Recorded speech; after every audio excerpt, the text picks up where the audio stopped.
Operation lungs 2.0 పేరిట గత 4-5 రోజుల నుంచి కూడా జీవీఎంసీ విశాఖ నగరం వ్యాప్తంగా కూడా ఫుట్పాత్లపై ఉన్నటువంటి తోపుడు బళ్ళు కావచ్చు, లేదంటే వీధి వ్యాపారస్తులు కావచ్చు, వీళ్ళందరినీ కూడా తొలగించడం జరుగుతుంది. అసలు దీనికి మూల కారణం ఏంటి? ప్రజాప్రతినిధులా లేదంటే అధికారులు అనే విషయం మీద అయితే కనుక ఈరోజు మన జీటీవీ ద్వారా క్లారిటీ ఇచ్చే అవకాశం దొరికింది. మనతో మాట్లాడడానికి విశాఖ నగర మేయర్ పేలా శ్రీని గారు ఉన్నారు. మనతో మాట్లాడడానికి. సార్, ఆపరేషన్ లంగ్స్ 2.0 పేరు మీద జరుగుతున్నటువంటి విధ్వంస కాండ అనొచ్చా, లేదంటే దీన్ని ఏ విధంగా చూడొచ్చు? కొన్ని లక్షల మంది రోజు రోడ్డు పాలు అయిపోయిన పరిస్థితి అనిపిస్తుంది. ప్రతి ఒక్కరు కూడా పాలకుల లేదంటే అధికారుల ఒకరి మీద ఒకరు తోసుకుంటున్నారు తప్ప మాకు ఎవరు కూడా తగిన న్యాయం చేయట్లేదని చెప్పి తీవ్ర ఆరోపణలు వస్తున్నాయి. కూటమి ప్రభుత్వం దీన్ని ఏ విధంగా తీసుకోబోతోంది? బాధితులకు ఎటువంటి భరోసా కల్పించబోతుంది? ఒకటి ఓ లేదు, బి లేదు. ప్రజలకు అనుకూలంగా కార్పొరేషన్ పనిచేయాలి, ప్రజలకు అనుకూలంగా నాయకులు పనిచేయాలి.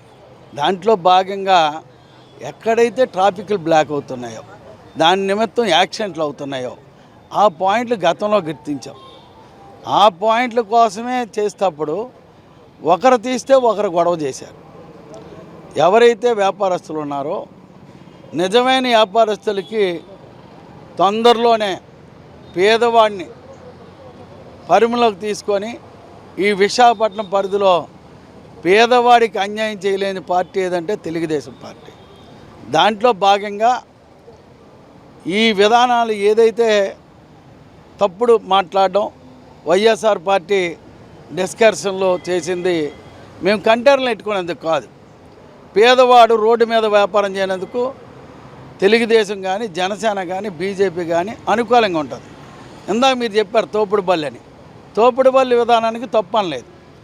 ఏదైతే ఫుట్పాత్ మీదే డైరెక్ట్గా స్టాండింగ్ చేస్తే మోటార్ సైకిల్ వచ్చినాడు ఇలాగ ఆగి ఆ చిన్నపిల్లల్ని తీసుకొని వస్తాడు.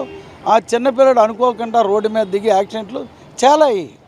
దాని నిమిత్తం ప్రతి సోమవారం కూడా పబ్లిక్ వచ్చి కంప్లైంట్లు పెట్టిన దాని మీద ఇది టోటల్ క్లీన్ చేసి కొన్ని పాయింట్లు డిసైడ్ చేసి ఆ పాయింట్లో పేదవాడి వ్యాపారం చేసినందుకు కంపల్సరీగా ఇచ్చే పరిస్థితి ఉంది. ఎక్కడ పాయింట్ ఇచ్చి ఎవరికి ఇబ్బంది లేకుండా ఉంటుందో ఆ రోడ్డు విస్తీర్ణం కూడా పెరిగిన దగ్గర ఆ వ్యాపారస్తులకి అందరికీ భాగస్వాములు చేసి వాళ్ళు పెడతాం. ఫుడ్ కోర్టులు ఉన్నాయి. ఫుడ్ కోర్టులో దందా అన్నారు, ఇదన్నారు. 4 సంవత్సరాలు మేము కూడా ఇచ్చేసాం. ఒక విధానాన్ని కమిషనర్ గారు కూడా తప్పు విధానం కాదు, ఈ విధానాన్ని మంచి విధానాన్ని చేయాలంటే ముందు క్లీన్ చేయాలి. ఆ క్లీన్ చేసే భాగంలో క్లీన్ చేశారు. రేపు ఏదైతే వ్యాపారస్తులు పేదవాడికి ఉన్నదో ఆ వ్యాపారస్తులు కూడా సిస్టమేటిక్ పెట్టి విశాఖపట్నం అంతా ఒక సిస్టమేటిక్గా చేస్తున్నారని బాధ్యతతో భాగస్వామ్యతో ఈ ప్రభుత్వం వెళ్తుంది. దళారులకి చోట్లేదు, బిగ్ వ్యాపారస్తులకి చోట్లేదు, దందా చేసి ఆరేజ్ షాపులు పెట్టుకున్నవాడికి చోట్లేదు, పేదవాడు ఒక్క షాప్ పెట్టుకున్నవాడికి ప్రజాస్వామ్యంలో ఈ తెలుగుదేశం పార్టీ ఇస్తుంది. ఫుట్పాత్లు క్లీనింగ్ అంతా చాలా బాగా చేస్తున్నారు. అయితే పార్కింగ్ విషయానికి వస్తే కనుక ఫుట్పాత్కి ఆనుకునే పార్కింగ్ చేస్తున్న పరిస్థితి వస్తుంది. పార్కింగ్ మీద జీవీఎంసీ ఎటువంటి కార్యాచరణ సిద్ధం చేస్తుంది? అంటే ఇప్పుడు అన్నారు ఓబీసీ అని. ఓబీసీ కాదు, ఒక్కొక్కటి డిసైడ్ చేస్తున్నాం. దాంట్లో భాగంగా పార్కింగ్లకి కొన్ని ఇబ్బంది ఉన్నప్పటికీ మనకు విస్తీర్ణం చేయనందుకు కూడా అవకాశాలు లేవు విశాఖపట్నంలో. ఎందుకంటే రోడ్లు విస్తీర్ణం చేస్తే చాలా బిల్డింగ్ తీస్తే ఆ బిల్డింగ్లకి అన్ని అమౌంట్ ఇవ్వనందుకు కూడా కార్పొరేషన్ డెవలపింగ్ అంటే చాలదు. దాన్ని ఈ కంట్రోల్ చేయనందుకే కొన్ని షాపుల్ని కదపడం జరుగుతుంది.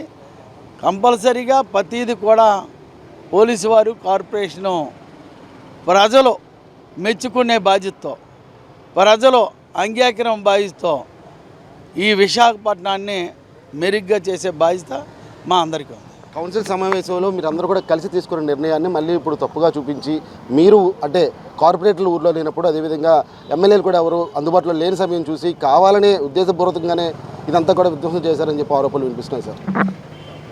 అది అబద్ధం అంటాను.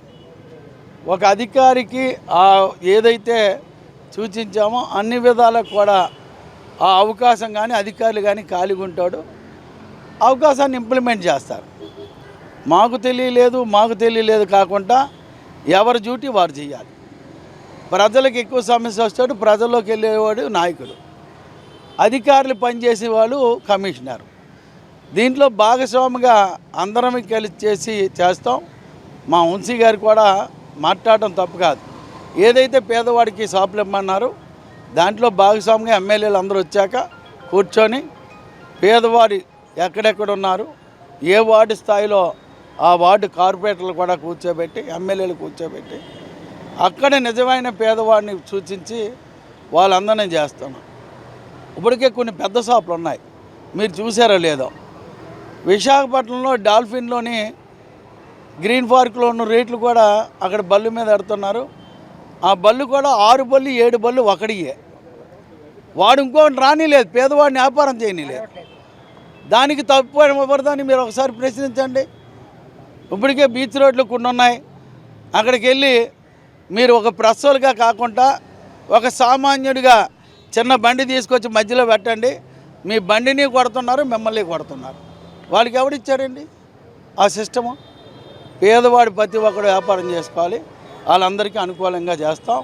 కంపల్సరీగా శబాష్ అనుకునే మార్గాన్ని మేము వెతుకుతున్నాం. దానికి అనుకూలంగా ఈ విశాఖపట్నంలో పేద వ్యాపారస్తుని ఎవరిని ఇబ్బంది పెట్టాం. విశాఖ నగర మేయర్ అభిప్రాయం ఏంటంటే, ప్రస్తుతం అయితే కనుక ఏదైతే నగర వ్యాప్తంగా జరుగుతున్నటువంటి ఆపరేషన్ లైన్స్ 2.0 ఈ క్రయ ఏదైతే జరుగుతుందో దీని అందరికీ కూడా పూర్తి బాధ్యత మాదే అని చెప్పి ఒప్పుకున్న నేపథ్యం కనిపిస్తుంది. అంతేకాకుండా ముఖ్యంగా ఏదైతే దళారులు అదేవిధంగా మధ్యవర్తిత్వం జరుగుతున్నటువంటి వ్యాపారస్తులందరూ కూడా పూర్తిగా తొలగించడం జరుగుతుంది. నిజమైన పేదవాడికి, నిజమైన లబ్ధిదారుడికి మాత్రం తప్పనిసరిగా మేము అండగా ఉంటాము, వారికి తప్పనిసరిగా వ్యాపారాలకి చేసుకోవడానికి అన్ని అనుమతులు కూడా ఇస్తామని చెప్పి విశాఖ నగర మేయర్ తన అభిప్రాయాన్ని వ్యక్తం చేశారు.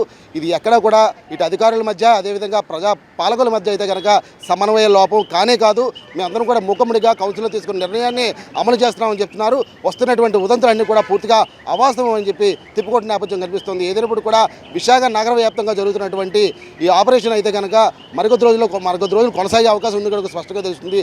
ఇప్పటికే నగర శివారు ప్రాంతాలైనటువంటి పెందుర్తి దగ్గర నుంచి ఇటు మధురవాడ వరకు కూడా పూర్తి స్థాయిలో అక్కడక్కడ ఈ ఆక్రమణలు అయితే తొలగించడం జరుగుతుంది. ఇంకా మరిన్ని అంటే ఉదాహరణకి ఎంఈపీ కాలనీ కావచ్చు, లేదా అప్పుగారు కావచ్చు, లేదంటే ఇతరత్ర ఏరియాలు బీచ్ రోడ్ కావచ్చు, అదేవిధంగా ఎవరైతే ఇటు దళారులు వ్యవహరిస్తున్నారో వీళ్ళందరినీ కూడా కట్టడి చేసిన తర్వాతే నిజమైన పేదవాడికి, నిజమైన వ్యాపారస్తుడికి కూడా ముందుకు తీసుకొచ్చి వాళ్ళు ప్రోత్సహిస్తామని చెప్పి విశాఖ మేయర్ చెప్తున్న నేపథ్యం కనిపిస్తుంది. ప్రజలందరూ కూడా ఒక హామీ ఇస్తున్నారు, కూటమి ప్రభుత్వం ప్రతి ఒక్కరు కూడా అండగా ఉంటుంది తప్ప ఏ ఒక్కరిని కూడా అన్యాయం చేయదని చెప్పి భుజం తట్టుకున్న నేపథ్యం కూడా స్పష్టంగా తెలుస్తుంది. కెమెరామెన్ ఉదయ్తో ప్రసాద్, జీటీవీ న్యూస్, విశాఖపట్నం నుంచి.